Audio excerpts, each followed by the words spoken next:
minute, ma belle. Bonjour Colombe. Bonjour. Alors je commence par te donner le cadeau que Audrey m'a donné pour toi. Cette belle plante grasse. C'est ça, avec un cactus. avec un joli petit cœur. Magnifique. Le symbole peut-être d'une amitié. Exactement, exactement. Bah, merci Audrey pour cette jolie plante grasse enroulée dans du papier toilette. On leur raconte ou pas la petite histoire? Pour la petite histoire, j'ai racheté une plante à Colombe parce que celle d'Audrey avait un peu vécu. Et voilà, donc elle avait un petit peu vécu et effectivement, c'était pas vraiment un cadeau. Merci Audrey pour cette jolie attention. Colombe, merci de me recevoir chez toi. C'est Colombe Campana. Alors, je vois que tu as un joli chemisier déjà, Ouais. qui me rappelle une marque. Exactement. Je suis très corporate. Je porte mes créations. Donc, je suis la créatrice de Call It by Your Name, qui est une marque que j'ai créée pendant le confinement en 2020 et qui travaille quasiment exclusivement des bandanas. Donc, à la base, c'était un projet autour de la personnalisation. Donc, les premiers modèles, c'était uniquement des bandanas que je brodais à la main pendant le confinement pour des copines. Et très rapidement, en fait, il y a eu un espèce d'engouement assez dingue et j'ai reçu plein de commandes. Donc, j'ai créé un compte Instagram, j'ai commencé à prendre des commandes. Et petit à petit, j'ai développé une gamme d'accessoires, donc des trousses, des sacs, des chouchous, enfin voilà, plein de modèles différents. Et aujourd'hui, la marque se développe hyper bien puisqu'elle est implantée dans plus de 40 points de vente dans le monde. Donc c'est assez fou. Qu'on a aussi une petite collection de prêt-à-porter qui est assez intéressante parce qu'il y a une partie de la collection qui est de l'upcycling de bandanas. Donc je chine des bandanas anciens et on les retravaille à Paris dans nos ateliers. On fait des vestes, on fait des chemisiers comme celui que je porte, qui sont tous du coup des pièces uniques. On fait aussi de l'upcycling de Levi's. Donc je chine des Levi's, on les récupère, on les retravaille, on les resize et on les patch aussi de bandana. Donc en fait, ce petit side project est devenu un big project puisque vraiment enfin, j'imagine que si j'avais fait un business plan, effectivement je serais moins surprise aujourd'hui, mais c'était vraiment un truc complètement organique à la base. C'est gai dans les collections qui je pense ont beaucoup joué et puis le côté très authentique a aussi s'est vraiment démarqué, je pense, en plein milieu du confinement, Ouais. où on a vu quand même que depuis quelques temps, en fait, toutes ces marques ultra marketées, où en fait il y a beaucoup plus de budget dans le marketing que dans le produit en lui-même, et ben elles ont un peu souffert pendant le confinement. Qui traînait, je me suis mis à broder les prénoms des filles et des fils de mes copines. Je leur ai envoyé. Ouais. Elles ont posté des photos et des petites vidéos sur Instagram. Et là, elles ont eu chacune, je sais pas, genre 30 demandes de clients, enfin, tu vois, pas de clients, Ah ouais. de copains qui leur disaient où est-ce que ça s'achète, c'est quoi la marque, etc. Ok, trop bien. Et donc là, je me T'as suis senti en fait que ça prenait quoi. J'ai C'est senti, palpable. Et à la fois, je me suis dit, bon, on est le 28 mars, on est confiné depuis 12 jours. Ouais. A priori, ça va durer un petit bout de temps. Je vais me faire quelques commandes, on va voir ce que ça donne. Mais vraiment sans aucune. C'est dingue, hein, parce que tu vois, sur le confinement, il y a des gens qui étaient créatifs et des gens s'étaient tétanisés, donc ils étaient absolument incapables de rien faire. Alors moi, je crois que... Toi, ça t'a aidé? Ça t'a sorti de ta aidé. léthargie? Et je pense que ça m'a... en fait aussi, tout était hyper compliqué. Tu vois, après, j'ai cherché à commander des bandanas, j'ai cherché à commander des fils pour broder, j'ai cherché des brodeuses à la main aussi pour m'épauler parce que j'avais trop de commandes. Et donc tout ça, je l'ai fait un peu dans la douleur au début parce que pour aller à la poste, il fallait que tu aies ton autorisation signée. Enfin, tu vois, tout était un niveau de complication monstrueux. Et une fois que j'ai passé ça, en fait, je peux pas te dire, en fait, je me disais, en fait, tu vois, quand on a été déconfiné et que j'ai commencé à pouvoir travailler entre guillemets normalement, sachant que c'était pas non plus extrêmement normal, je me suis dit, en fait, si tu avais pu faire ça en l'espace de 3 mois, tu peux, tu vois, tu peux encore plus développer tes produits, encore, enfin, en fait, tout est possible. Alors donc je vois que tu as un sac à côté de toi, Ouais. qui est quand même huge. Il est énorme, c'est un peu... en fait, moi, c'est un peu comme une poupée russe, mon sac. Parce qu'il y a des moments... Ah ouais? Ouais, il y a des moments de la journée où j'en ai pas du tout.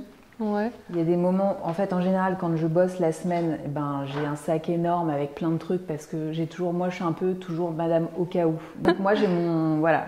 En gros, ça, c'est un des modèles, un des best-sellers de la marque. C'est une maison et à la fois, je te dis, moi, il y a des moments de la journée où j'ai pas de sac du tout. Donc, c'est quand même une petite valise, en fait, pour moi. D'accord. Où tu mets des trucs dont tu as besoin plus ou moins par la journée, mais c'est pas vraiment ma maison non plus, dans la mesure où, tu vois, il y a des jours où je sors avec rien. Donc, non, ouais, genre une petite valise tu vois, de tous les trucs dont tu as besoin dans la journée. Qu'est-ce que tu as dedans alors? Alors, j'ai une première pochette. Donc toujours.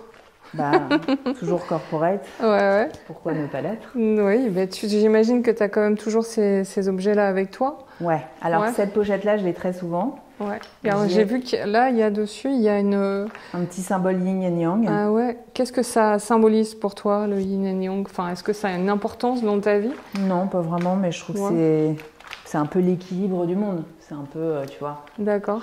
La dualité qu'on a tous, tu vois, c'est un symbole de plein de trucs. Donc, ouais. Je trouve ça... Il y avait Fanny Ardant, il n'y a pas très longtemps, dans une interview qui parlait de ça, justement, de la contradiction et de la richesse que nous avons en nous, et elle reprochait ça à notre époque, qui était très sur un seul mode, en tout cas. Tu as vu ça? Moi, je l'adore, Fanny Ardant. Et qu'est-ce que tu en penses de ça? Je pense qu'elle a raison. C'était aussi, tu sais, je sais pas si tu as vu cette vidéo de Maria Pourchet dans la grande librairie. Ouais. Où elle parle de la nuance. De la nuance, bah en fait c'est un peu, pour moi c'est un peu les mêmes sujets. On n'est jamais tout blanc, tout noir. En fait, tu vois, on est fait de contradictions, on est fait de choses qui sont pas forcément logiques. Au contraire, heureusement qu'on est fait d'aspérité et de dualité. Et qu'est-ce que tu penses de la pensée Instagrammable? C'est-à-dire la pensée Instagrammable. J'appelle ça comme ça, moi. La pensée du hashtag, la pensée du moment où tout le monde pense en même temps parce qu'il y a un fait divers et que tu as le bon hashtag et donc tu le suis. Le côté influenceuse, quoi, tu vois, la pensée commune, on pense tous pareil, enfin, tu vois, le côté très mono. Ouais, bah, je pense que c'est un peu triste. Je pense qu'il faut essayer de se faire un peu sa propre logique et de se faire un peu ses propres raisonnements. Les références de Brossel. Pour moi, c'est le truc contre lequel on doit lutter en permanence, parce que c'est pour ça que parfois c'est bien quand tu fais un trajet de ne pas emprunter le trajet que tu prends normalement et de faire un détour par une rue. C'est pour ça que en fait, il faut se forcer à écouter des musiques que tu connais pas. C'est pour ça qu'il faut se forcer parfois à aller voir des expos qui te disent rien.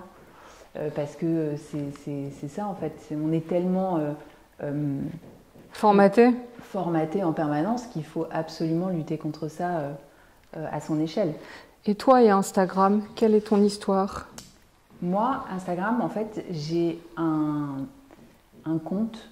D'ailleurs, je suis assez contente, je m'appelle @colombe, ce qui est quand même extrêmement cool, parce que j'ai eu un compte, je me suis créé un compte en 2011.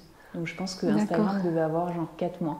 Ok. Et parce que j'en avais entendu parler, je sais pas comment, j'avais dû lire un article d'un magazine ou un truc comme ça, et que c'était un truc de photo à la base. C'était vraiment juste comme une espèce d'album photo. Que tu pouvais, tu vois, tu te créais ton compte et tu faisais comme ton album photo en ligne. Et donc, j'ai commencé très très vite. J'y voyais pas un intérêt particulier. J'ai halluciné de la dimension que ça a pris dans nos vies, très vite, de façon complètement naturelle et insidieuse. En plus, je trouve qu'on ne l'a même pas vraiment vu venir. J'hallucine de l'importance aussi qu'ont pris les influenceuses, les instagrammeuses. Évidemment, je suis hyper droguée quand même. Je regarde beaucoup Instagram. T'es un peu obligée, non? Avec Ouais, ton business, non?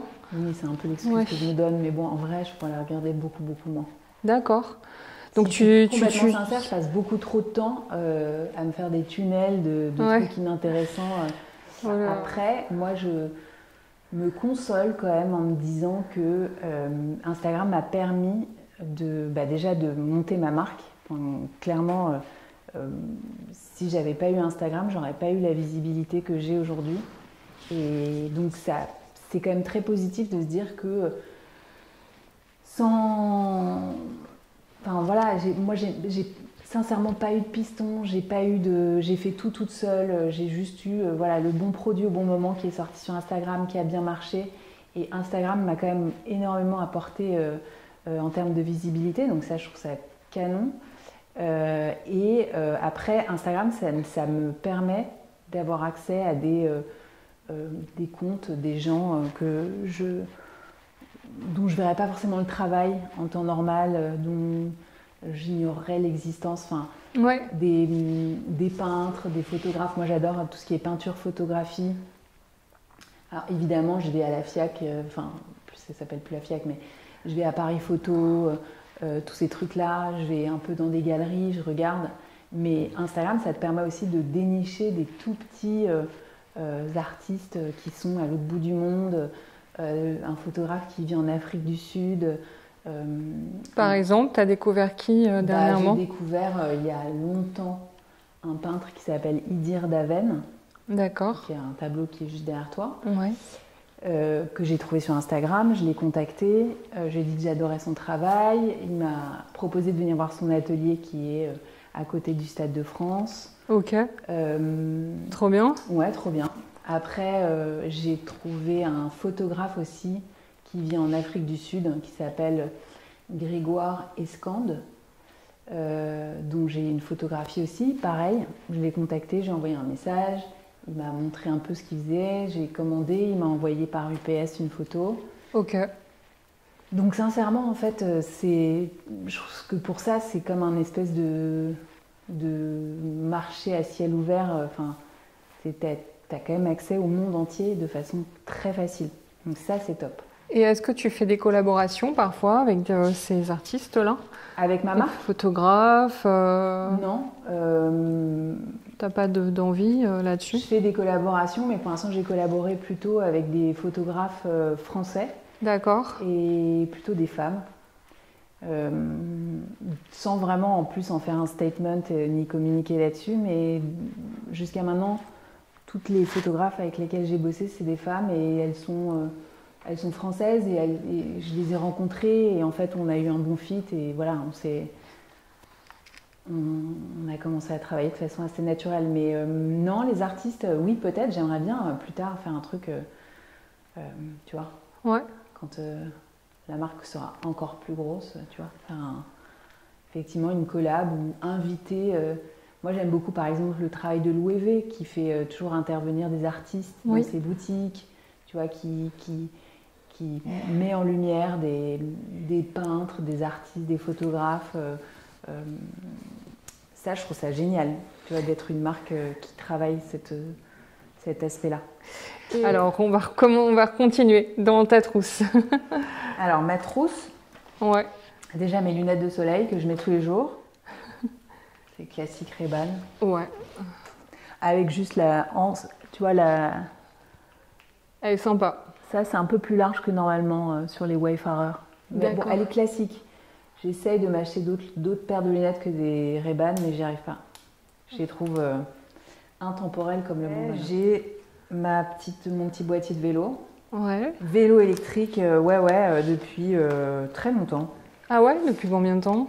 Depuis 2014. Ah ouais? 2013 donc, même. Bien avant la mode. Ouais. Ok. Et ça va, t'arrives à jongler? C'est dangereux, hein? Ouais, mais bon, après, moi, t'as l'habitude? Je fais gaffe. T'as un rétro? J'ai un rétro. Ouais. Moi, on me l'a volé il y a pas longtemps. J'ai un rétro, j'ai des espèces de sacoches dans lesquelles je peux mettre mon sac. D'accord. Très important aussi, il faut que mon sac rentre toujours dans les sacoches de vélo. Ah oui, comment tu fais? Il est gros celui-là? Ouais, mais il rentre. Ah ouais? Sans problème. Ouais, parce qu'il est un petit peu Il est mou, hein, tu vois, donc, en tissu. Ouais. Ouais. Donc voilà. Alors, qu'est-ce que tu as d'autre dans cette pochette? J'ai des vitamines. Ah ouais? C'est quoi? De l'acérola. Ah. Je suis toujours un peu fatiguée, mais j'ai besoin de beaucoup de sommeil. J'ai un stick à lèvres. Léa Bruquette. Le produit, il est bien? Il est top. Écoute, je l'ai trouvé il n'y a pas longtemps. Je trouve ça vraiment canon. Ok. Mort au My Cream. Alors, Tu vas rue du Bac, là? Je vais rue du Bac. Dès qu'il y a un nouveau truc qui sort, j'ai envie de le tester. Ah, c'est vrai? Dernièrement, tu as testé quoi là-bas? J'ai testé Cérémonia, la marque de produits pour les cheveux, tu sais, de... Ouais. Super. J'ai testé quoi d'autre? J'ai 2 paires de AirPods. Ah, pourquoi donc? J'en ai une qui marche et une autre qui est passée à la machine à laver et que je ne me résous pas à jeter. C'est rigolo ça. T'es quelqu'un qui jette pas? Bah, je sais pas, ça me fait un peu... Je me dis qu'un jour, elle va ressusciter. J'ai une petite dosette de mon parfum qui est le même depuis presque 10 ans. C'est Chat Perché de Annie Goutal. Ah, je connais pas C'est ça. trop bon. En fait, à la base, c'était un parfum pour enfants. J'aime bien Annie Goutal. Et j'adore, je trouve ça trop bien. J'ai passeport, permis de conduire, ticket de loto. Ouais. Je joue beaucoup au loto avec un copain. Ah, c'est vrai? Ouais, on joue. C'est quoi la prochaine grande cagnotte, hein? Je sais pas, mais toutes les grosses cagnottes, on joue parce que... Et on se dit souvent que s'il y en a un des deux qui gagne, on se donnera un peu de pognon comme ça. Enfin voilà. Sérieux? Ouais. Tu crois vraiment? Ah mais moi j'adore jouer, j'adore Et le tu casino. partagerais? Ah bah je pense que t'es plus heureux de partager un peu plutôt que de tout garder pour toi. Ah, un peu, mais attends, est-ce que le deal il est vraiment bien marqué au départ? Parce qu'un peu ça veut pas dire grand-chose. On avait dit on fait 50-50. Ah, ok, Donc, ça c'est un deal honnête. Et c'était une cagnotte genre de... C'était pas du 125 millions, c'était genre 40 millions. Donc ça faisait que 20 millions chacun. Mais je pense que t'es plus heureux de partager. Bah t'es plus... Le partage, qu'est-ce que ça évoque pour toi dans ta vie? Ah bah beaucoup de trucs, mais je pense que t'es très isolé quand tu gagnes au loto. Tu vois, le regard des gens change, c'est compliqué. Ça dépend d'où tu viens. Le garagiste, ça va changer sa vie. Quelqu'un qui a déjà une fortune, ça va moins le... Je pense que c'est toujours compliqué. Parce que les gens se disent, ah, ça aurait pu être moi, tu vois. Même quelqu'un qui a une fortune à la base? Ouais. Je pense que c'est encore plus incompréhensible. Les gens se disent, attends, mais pourquoi c'est lui qui a gagné? Bah, les gens vont pas le savoir. Tu le dis pas. Ah bah moi, je serais incapable de pas le dire. Parce que je pense bon? que Ah ouais. Le truc, genre garder un secret, je suis incapable. Ah, c'est vrai? Incapable. Ah, tu sais pas garder des secrets? Non, je vis mal le fait de garder des secrets. D'accord. Tu dis les choses, quoi. Ouais, en général. Ok. Sauf les Donc, si secrets des gens qui me confient. Mais attention, là. Ceux-là, je les garde. Ok, mais En toi, général. t'aimes bien parler. Pourquoi? Parce que le fait de garder, ça te fait étouffer un peu? Ouais, je ne sais pas mentir. C'est-à-dire que quand j'aime pas quelque chose, ça se voit instantanément. Et quand t'aimes pas quelqu'un? Ah bah c'est encore pire.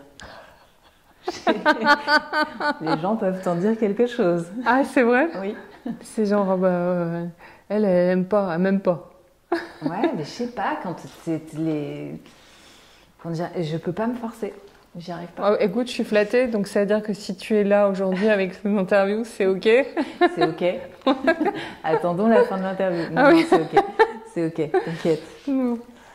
Carnet de chèques. Ouais, ok. Là, j'ai plein de petites miniatures justement que j'ai dû choper chez Oh My Cream. D'accord. Maquillage, ça c'est blush, ça c'est les foulards en soie. J'ai toujours des foulards en soie parce que justement à vélo, Trop joli. à vélo, tu vois, quand il commence à faire un peu froid et tout, je suis toujours contente de pouvoir me foutre un petit Je crois foulard. que je autour du l'ai cou. vu sur le sac Hermès de, comment elle s'appelle? Monica. Oui. Ouais. Qui l'a fait d'ailleurs, un minute ma belle. J'ai des chewing-gums avec un super packaging Ouais. que j'ai rapporté des États-Unis. C'est ouf. Tu sais quoi? Tu devrais le mettre comme ça sur tes vestes, en jean. Papier, des photos de mes enfants, mes clés. Ouais. Plein de crayons, parce que je suis quand même aussi pareil une des dernières personnes qui aime bien écrire sur un cahier. Ah, est-ce que J'écris. tu as un cahier sur toi? Ouais, j'ai un cahier. Ah, est-ce que Je tu te peux me... montrer, je fais des petites to-do list, des petits dessins. Je Tu sais que ça me fascine les gens qui savent dessiner. Bah, Je trouve ça incroyable. Je sais pas dessiner moi, alors du coup, je sais trouve pas ça. très bien dessiner, mais J'aimerais bien avoir ce talent quand même. Bah, Mais tu ça dois prend. quand même savoir dessiner. oui, mais en vrai, dans ce que je fais aujourd'hui, je dessine jamais. En fait, D'accord. tu fais des petits croquis rapides pour expliquer tes idées, mais tu fais pas vraiment du vrai dessin. D'autres, j'ai mon téléphone, Ouais. donc avec beaucoup de notifications là en l'espace de. Tu as la photo de ta petite fille, on dirait. Non, c'est une photo du shooting. Ah oui. Et est-ce que tu as des sources d'inspiration qui viennent de films, de cinéma pour tes shootings? Comment tu l'as ou plutôt de l'art, des musées que tu parlais d'expo. Alors il y a des tableaux en plus chez toi, donc qu'est-ce qui t'inspire le plus en fait? Ah, c'est pas vraiment pour les shootings, mais c'est de façon générale, Ouais. tu vois. Après, c'était plus avant, quand je travaillais beaucoup, tu vois, du prêt-à-porter dans mes D'accord. collections, dans les marques pour lesquelles j'ai bossé. J'avais souvent tendance à partir soit, tu vois, d'une expo, d'un livre ou tu vois, du travail d'un photographe. Euh, Chez Tara Jarmon, j'avais fait une collection, par exemple, sur c'était un peu inspiré du travail de Gauguin. D'accord. Donc, il y avait des imprimés un peu, genre avec une vibe un peu tahitienne, avec des coquillages. Euh, j'ai fait plein de collections sur aussi tout le côté artisanal de certains pays. J'avais fait une collection chez Stories qui était inspirée d'un village en Afrique qui est très graphique avec une architecture où tous les immeubles, enfin c'est pas des immeubles, c'est toutes les maisons sont peintes un peu avec des blocs de couleurs, ça s'appelle les ndébélés. D'accord. Donc en fait c'est hyper variable, ça peut être un photographe, un truc. Après les films, clairement, il y en a 1 million qui m'inspirent et qui continuent tu vois, de me donner envie de faire des vêtements. Tu vois, typiquement La Boum, je trouve que c'est hyper inspirant comme film parce que je pourrais faire une collection entière là-dessus, sur ce film. Ah ouais, vas-y, fais-le. Moi, j'aimerais trop. Bah, J'achèterais tout. Ouais. Moi aussi, j'achèterais tout. C'est vrai qu'il y a un truc, hein. La boum, c'est incroyable en vrai. C'est un petit miracle, hein. C'est génial ce film. Il y a quelque chose qui, en plus, c'est pas que tu vois une seule génération. Moi, j'ai une amie, elle a, je sais pas, 55 ans, et elle le regarde à chaque fois qu'il passe. Enfin, il y a un vrai truc. C'est comme les bandanas, tu vois, ça traverse le temps parce que il y avait Vic, mais il y avait aussi les parents. Oui, et puis il y a même la grand-mère. Et il y avait la grand-mère. Poupette. Oh, Poupette, mon Dieu. Trop sympa. Poupette, j'adore. Bah ouais. J'ai mes affaires de gym. Ok. Donc là, j'ai un t-shirt, un sweatshirt, non, un t-shirt, un caleçon et une brassière. Oui. Si je veux aller faire du sport. Tu vas faire du sport où ça? Just in case. Je vais au Banda Yoga, qui est pas très loin d'ici. Je voulais le tester. C'est très bien. Il y a des super profs et D'accord. c'est très bien. Et après, j'ai fait aussi un peu de Pilates Reformation. Call It By Your Name, justement. Bah, Pourquoi est-ce que tu as choisi ce titre-là de ta marque? Parce qu'il fallait que je fasse il fallait que je fasse une page Instagram. Il fallait que je trouve un nom. Et comme au début, tous les trucs que je faisais, c'était de la personnalisation, donc un prénom brodé. D'accord. Je me suis dit, j'ai brainstormé avec 2 copines. Ouais. Et on s'est dit, il faut trouver un truc autour de la personnalisation qui évoque la personnalisation. Et j'ai pensé à Call It By Your Name. Et figure-toi que ça n'était pas pris sur Instagram. Et puis il y a eu le film. Évidemment qu'il y a eu le film, qui était génial aussi. Et il était après le film ou avant? Ah, c'était bien après. Le film, il est sorti en 2017 ou 2018, moi, je pense. Tu as dû trouver ça dingue. Ouais. Ah ben non, bah du coup, non, ta marque, elle est après le film. C'était justement un peu un petit clin d'œil au film. Un petit clin d'œil. Tu l'avais aimé, ce film? J'ai trouvé ça top. Je trouvais ça génial, j'adorais. Pareil. Il y a la lumière. La lumière, la musique, les acteurs. Je trouve qu'Amira Kazar, elle est géniale. Un moment de grâce un peu. Hein. Ouais, même le stylisme aussi, encore une fois, dans le film, tu as un stylisme qui est génial. Quel film t'inspire au cinéma vraiment en général pour la mode, pas forcément pour ta marque, mais qui t'a marqué toi pour la mode? Légendes d'automne. Légendes d'automne. Ok. Avec Brad Pitt. Ah En ouais? fait, Oh, j'aurais ouais. pas dit, tiens, c'est Eh marrant. ben, je t'invite à regarder le film. Eh ben tiens, je vais regarder. Ça se passe genre dans le Montana ou un truc comme ça. Ils vivent avec des Indiens donc qui ont, tu vois, tous les uniformes traditionnels avec les perles, les vestes en ouais. Suède, etc. Et c'était qui l'actrice dans Et ce film? l'actrice, c'était très jolie, comment elle s'appelait? Une brune qui ressemble un peu à Andy McDowell, n'est-ce pas elle? Je sais plus, son nom m'échappe, mais pareil. Et elle a que des espèces de blouses en voile de coton avec des trucs en dentelle, tu vois, des trucs hyper délicats. Ouais. Et à la fin, tu vois, elle mixe un peu le côté gros carreau avec la blouse. Enfin, tout est genre sublime. Eh ben, tu sais quoi, là, la vidéo de Minute My Belle, ça va être très Call It By Your Name, avec la lumière qui bouge tout le temps. C'est comme des paysages qui vont circuler. Mais j'ai beaucoup joué avec mes ISO. J'ai mon porte-carte. Ouais. Avec, j'ai mes cartes. Ah, tu as un cordon aussi, Call It By Your Name, t'en fais? Ouais. Ah, et un porte-carte aussi? Ouais, en fait, Putain, ça c'est toute la panoplie, quoi. Bah oui. Et pourquoi est-ce que tu fais pas de l'art de la table? J'en ai fait. Ok. J'ai des sets de table. Et là, je vais sortir une petite collection aussi bientôt. Une veste en jean au cas où. Elle est chouette. Elle est sympa, cette petite veste. Toute simple. Levi's. Vintage. Vintage, pareil. tu l'as chiné? Ouais. En général, le jean, c'est beaucoup du vintage. Des crayons encore, une lentille, tu vois, comme je suis hyper ordonnée, j'ai des trucs qui traînent au fond du sac. Un livre que je suis mollement en train de lire, Les Amants du Lutetia. Je dois lire peut-être 3 livres par an. Et que ça, c'est à cause d'Insta. Ça suffit maintenant, Insta. Bah ouais, mais en fait, ouais. Ça bouffe le temps. T'aimes la lecture sinon ou t'as pas le temps? Et après, moi, je suis un peu particulière parce que j'aime que les biographies. Tu as d'autres choses dans ton sac? Eh bien non, il est vide. Et je peux savoir ce que c'est la photo derrière toi? Laquelle? Le tableau en fait. Ça? Ouais, parce que c'est un peu dingue. Hein. C'est une peintre Vraiment qui s'appelle Anne-Marie Schneider. Ok. Qui a un certain âge, je pense, Alors. et que j'ai découvert dans une galerie à Paris qui s'appelle la galerie Michel Rhin. D'accord. Et en fait, il avait fait cette exposition il y a, je sais pas, je pense 4-5 ans, peut-être un petit peu plus. Et c'était que des formats comme ça. Donc déjà, je trouve que le format est hyper original et très, tu vois, il questionne déjà le format. Ah ouais. Ce que je trouve intéressant. Ouais. Et ouais, le tableau en lui-même questionne aussi. Ouais. Oui, il y a, je sais pas, ça fait parler l'imaginaire. Ouais.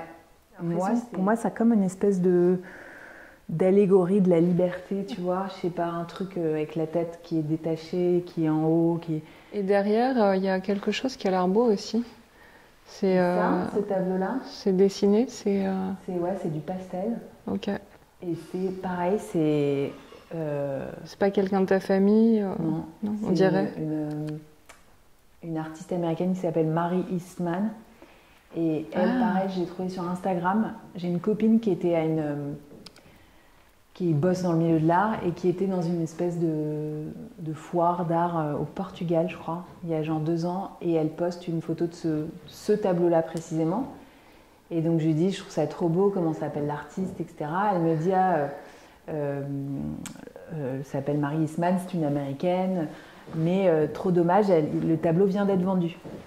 Et donc je dis, bon, bah, ok, très bien, en tout cas j'adore donc je suis le travail de cet artiste. Et 1 an et demi après, ma copine m'appelle en me disant, figure-toi que la galerie à qui j'avais laissé mes coordonnées m'a rappelé en me disant que l'acheteur n'avait jamais réglé le tableau, donc il est à nouveau à vendre. Ok. C'est celui-là, et ça me fait un peu penser à du marrant comme David Hockney. Ouais, il y a Ça c'est quoi? Idir Daven. Donc lui c'est un peintre français qui est plus jeune que moi, qui doit avoir peut-être une petite trentaine d'années. D'accord. Et que j'ai découvert sur Instagram. Donc comme quoi en fait... Ah oui, c'est ce que tu me disais donc. Instagram n'est pas que Ah, bah non, c'est une source d'inspiration. Il y a des très beaux contes. Hein. Moi, je t'encourage à regarder le conte de Audrey Demar. Oui, je crois que je suis abonnée. Sur la broderie. Je crois. Je préfère m'acheter un tableau qu'un sac, tu vois. Qu'un sac à main. Qu'est-ce que tu me donnes comme objet à transmettre à ma prochaine invitée? Je te donne un fortune cookie. Qu'est-ce que c'est? C'est un petit marque-page que j'ai rapporté de New York, que je trouve trop mignon, et qui en plus, à mon avis, porte chance. Très bien, fortune cookie. Mais c'est un marque-page, ok. Alors du coup, on va tous aller à l'écume des pages. J'ai hésité à lui donner un livre, mais je sais qu'elle partage avec moi le fait de ne pas beaucoup lire ce livre. Le goût de la non-lecture. Voilà. Très bien. Bon, alors qu'est-ce qu'on peut te souhaiter pour la suite? Déjà que ça continue et que je continue de m'amuser dans ce que je fais surtout. Bah oui. Et peut-être de faire une collection sur la boum. Ce serait peut-être. Ah ouais. Et sur les jambes d'automne. Et tu pourras faire un event et tout. Ouais. Et je viendrai. Voilà. Et on invitera Brigitte Fosset, qui je la croise un peu dans... J'inviterai évidemment Sophie Marceau, Brigitte Fosset. Mais oui. Brad Pitt aussi, puisque je ferai une collection mix légendes d'automne. Et on sera tous là. Et Anthony Hopkins, s'il est toujours en vie. Ah ouais. Donc ça sera sympa comme soirée. Moi j'ai hâte. Ouais. Je veux venir. Je pense que rien que pour ça, il faut que je fasse les collections. Alors c'est parti. Deal. Merci Colombe. Merci à toi. À bientôt. À bientôt.